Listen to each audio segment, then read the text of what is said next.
अवधूत चिंतन श्री गुरुदेव दत्त श्री स्वामी समर्थ. तुम्हा सगळ्यांचं स्वामी श्रद्धावर खूप खूप मनापासून स्वागत. आजच्या व्हिडिओमध्ये आपण एक अतिशय प्रभावी उपाय बघणार आहोत, जो आपल्याला उद्या म्हणजे दुसऱ्या श्रावणी सोमवारी करायचा. आता ज्यांना उद्या जमलं नाही त्यांनी तिसऱ्या श्रावणी सोमवारी किंवा चौथ्या सोमवारी जरी तुम्ही केला तरी सुद्धा चालणार आहे, काहीच हरकत नाही. तर बघा, आता हा उपाय कोणता आहे? अतिशय साधा सोपा उपाय आहे, पण तेवढाच प्रभावी आहे. बघा, आता बोलता बोलता दुसरा श्रावणी सोमवार आलेला आहे. एक श्रावण सोमवार होऊन गेला. अर्थातच या दिवशी आपण सगळ्यांनी व्रत केलं असेल, आपण सगळ्यांनी आपल्या यथाशक्तीनुसार आपल्या इच्छेने आपण सेवा केल्या असतील. आणि बघा, भगवान शंकर हे भोलेनाथ आहेत, ते साम सदाशिव आहेत. त्यामुळे ते आपल्या भक्तांवर लवकर प्रसन्न होत असतात. त्यांच्या भक्तांनी अगदी त्यांना लोटाभर जल जरी अर्पण केलं तरी सुद्धा त्यांच्या भक्तांवर ते प्रसन्न राहत असतात आणि त्यांचा आशीर्वाद आपल्या पाठीशी राहत असतो. आणि त्यातल्या त्यात श्रावण महिना म्हटलं की हा भगवान शंकरांच्या उपासनेचा अतिशय महत्त्वाचा महिना असतो. या मासामध्ये आपण भगवान शंकरांसाठी जास्तीत जास्त सेवा आणि उपासना करत असतो. आणि त्यातल्या त्यात श्रावणी सोमवार हा दिवस अत्यंत महत्त्वाचा आहे आणि तेवढाच तो प्रभावी आहे आपल्या सेवेसाठी. कारण की बघा, विशिष्ट दिनाला विशिष्ट सेवा ही अत्यंत प्रभावी ठरत असते आणि त्याचं फळही आपल्याला तितक्याच पटीने जास्त मिळत असते. म्हणून श्रावण सोमवार हा आपल्याला चुकवायचा नसतो. अगदी बघा, कधी सुतक, विटाळ किंवा मासिक धर्म आला तर अर्थात आपल्याला करता येत नाहीत सेवा, पण अशा वेळेसही तुम्ही नामच पण करू शकता. पण लक्षात घ्या, जेवढं तुम्हाला शक्य आहे ना, या श्रावण महिन्यामध्ये भगवान शंकरांसाठी उपासना करणं किंवा कमीत कमी श्रावण सोमवारी त्यांच्यासाठी सेवा करणं, उपासना करणं, तर नक्कीच करण्याचा प्रयत्न करा. कारण की त्याचं फळ तुम्हाला एक ना एक दिवस मिळणार आहे. आणि भगवान शंकर हे आपल्याला मोक्ष प्रदान करण्याचं काम करत असतात. त्यामुळे त्यांची उपासना करणं हे अत्यंत महत्त्वाचं आहे. आता बघा, तुम्हाला उद्या दुसऱ्या श्रावणी सोमवारी कुठला उपाय करायचा आहे? आता बघा, श्रावण सोमवार म्हटलं की या दिवशी आपण भगवान शंकरांच्या पिंडीवर जलाभिषेक करत असतो. आता तुमच्या घरामध्ये शिवपिंड असेल तर नक्कीच तुम्ही घरीसुद्धा अभिषेक करू शकता, किंवा घरी शिवपिंड नसेल तुम्ही मंदिरात जाऊन, शिव मंदिरात जाऊन पण तुम्ही अभिषेक करू शकता. पण हा जो काही उपाय आहे ना, तुम्हाला मंदिरात जाऊन करायचा आहे. कारण की आपल्या घरापेक्षाही जास्त सात्विकता ही मंदिरामध्ये असते. तिथे नित्यनियमाने आरत्या, स्तोत्र, मंत्र पठण होत असतात. त्यामुळे तिथली सात्विकता ही प्रचंड असते. त्यामुळे नक्कीच लक्षात घ्या की तुम्हाला हा उपाय मंदिरात जाऊन करायचा आहे. अगदी ज्यांना शक्य होत नाही मंदिरात जाणं किंवा मंदिरात जाऊन हा उपाय करणं शक्य होणार नाही, त्यांनी घरीसुद्धा हा उपाय केला. म्हणजे जर तुम्ही रुद्राभिषेक करणार असाल किंवा भगवान शंकराच्या पिंडीवर तुम्ही जो काही अभिषेक करणार असाल, त्या अभिषेकादरम्यान तुम्हाला हा उपाय करायचा आहे. आता उपाय कोणता आहे ते लक्षात घ्या.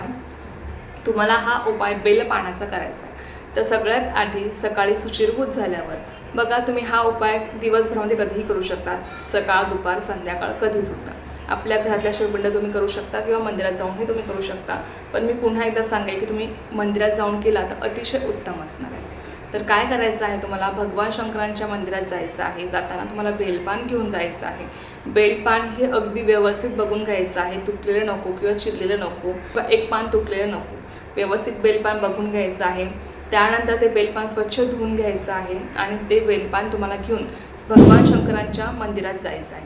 आता बघा, तुम्हाला जास्त बेलपान घेणं शक्य असेल तुम्ही जास्तही घेऊ शकता, कारण की ते बेलपान आपण घरी आणणार आहोत. म्हणून लक्षात घ्या, जर तुम्हाला तुमच्या घरातल्या प्रत्येक व्यक्तीला ते बेलपान द्यायचं असेल तर त्या संख्येनुसार तुम्ही बेलपान घेऊन जा. किंवा तुम्ही एक जरी बेलपान घेऊन गेले तरी सुद्धा चालणार आहे, काहीच हरकत नाही. काय करायचं आहे, ते बेलपान स्वच्छ धुतल्यानंतर तुम्हाला शिवमंदिरात जायचं आहे. शिवमंदिरामध्ये गेल्यानंतर तुम्हाला तिथे जाऊन भगवान शंकरांच्या पिंडीवर पाण्याने अभिषेक करायचा आहे. म्हणजे तुम्हाला त्यांना पाणी अर्पण करायचं आहे. आणि ही सगळी कृती करत असताना तुम्हाला ओम नमः शिवाय, ओम नमः शिवाय, ओम नमः शिवाय या मंत्राचा अगदी भक्तिभावाने तुम्हाला जप करायचा आहे. त्यानंतर जे बेलपान आपण आणलेलं आहे तुम्हाला भगवान शंकरांच्या पिंडीवर अर्पण करायचं आहे. बेलपान आपल्याला नेहमी पालथं अर्पण करायचं असतं. बेलपान अर्पण करताना त्याचा जो काही देठाचा भाग आहे थोडासा तुम्हाला काढून घ्यायचा आहे आणि त्यानंतर ते बेलपान तुम्हाला शिवपिंडीवर अर्पण करायचं आहे. हे सगळं करत असताना तुम्हाला ओम नमः शिवाय या मंत्राचा जप तुम्हाला सुरूच ठेवायचा आहे, लक्षात घ्या. त्यानंतर आता बघा, कधी कधी असं होतं ना की भगवान शंकरांच्या मंदिरामध्ये खूप गर्दी असते आणि श्रावण सोमवार म्हटलं की गर्दी खूप असते. आपल्याला साधं दर्शनसुद्धा व्यवस्थित घेता येत नाही. म्हणून जर अशा वेळेस तुम्हाला जर तिथे जाऊन उपाय करणं शक्य नसेल, हा तुम्ही घरच्या घरीसुद्धा तुमच्या घरी शिवपिंड असेल तुम्ही घरीसुद्धा हा उपाय करू शकता. म्हणून लक्षात घ्या की तुम्हाला जिथे शक्य आहे ते तुम्ही करण्याचा प्रयत्न करा. त्यानंतर तुमची ही सगळी सेवा करून झाल्यानंतर तुम्हाला ते बेलपान उचलायचं आहे आणि आपल्या घरी घेऊन यायचं आहे. आता घरी आणल्यानंतर तुम्ही ते बेलपान तुम्हाला तुमच्या तिजोरीमध्ये तुम्ही ठेवू शकता. तुम्ही तुमच्या घरामध्ये जेवढे सदस्य असतील तेवढ्या सदस्यांना तुम्ही एक एक बेलपान देऊ शकता. हे बेलपान आपल्याला आपल्या जवळ ठेवायचं आहे किंवा सरळ आपल्या तिजोरीमध्ये जिथे तुम्ही महत्त्वाचे डॉक्युमेंट्स ठेवता, जिथे तुमचे दागदागिने असतात, जिथे तुमचे पैसे असतात, अशा ठिकाणी तुम्हाला हे बेलपान ठेवायचं आहे. बघा, बेलपान ज्या घरामध्ये असतात तिथे सात्विक ऊर्जा ही अत्यंत प्रमाणामध्ये असते, सकारात्मक ऊर्जेचा प्रभाव इथे वाढलेला असतो.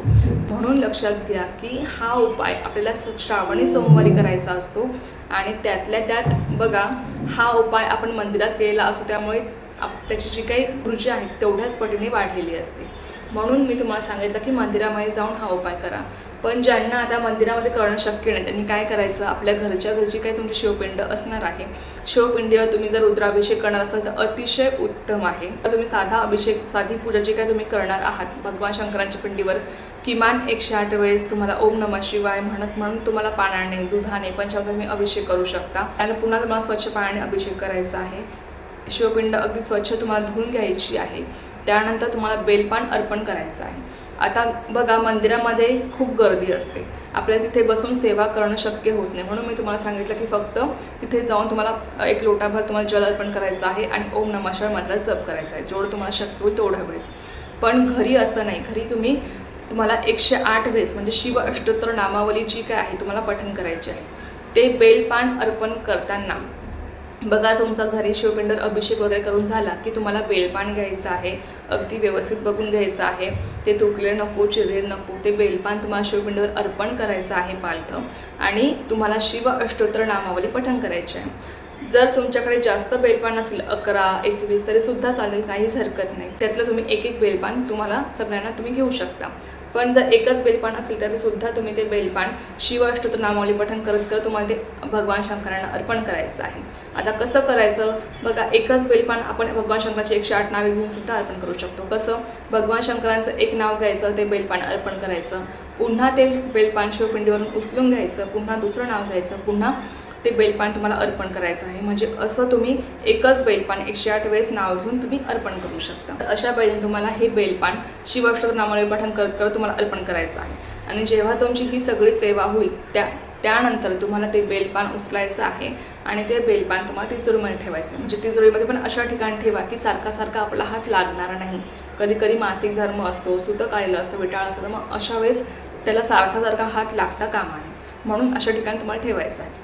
तर हा एक अत्यंत सोपा पण तितकाच प्रभावी उपाय आहे. नक्की करून बघा. आणि बघा, जर तुम्ही कुठलाही उपाय जेव्हा मनापासून पूर्ण विश्वास ठेवून करता, पूर्ण श्रद्धेने करता, तर त्याचं फळ तुम्हाला तेवढ्याच पटीने जास्त मिळत असते. म्हणून कुठलाही उपाय करताना किंवा कुठलीही सेवा करताना अगदी मनापासून करणं, पूर्ण श्रद्धेने करणं हे अत्यंत महत्त्वाचं आहे. तर चला, एक अत्यंत छोटीशी पण खूप महत्त्वाची माहिती होती जी तुमच्यासोबत शेअर करायची झालेली सेवा मी स्वतःच्याने रुजू करते आणि आजचा व्हिडिओ इथेच थांबवते. तुम्हाला जी माहिती आवडली असेल तर व्हिडिओला लाईक, शेअर, सबस्क्राईब करायला विसरू नका. पुन्हा भेटूया अशाच एका नवीन व्हिडिओसोबत किंवा नवीन विषयासोबत. तोपर्यंत सर्वांना श्री स्वामी समर्थ. जय जय स्वामी.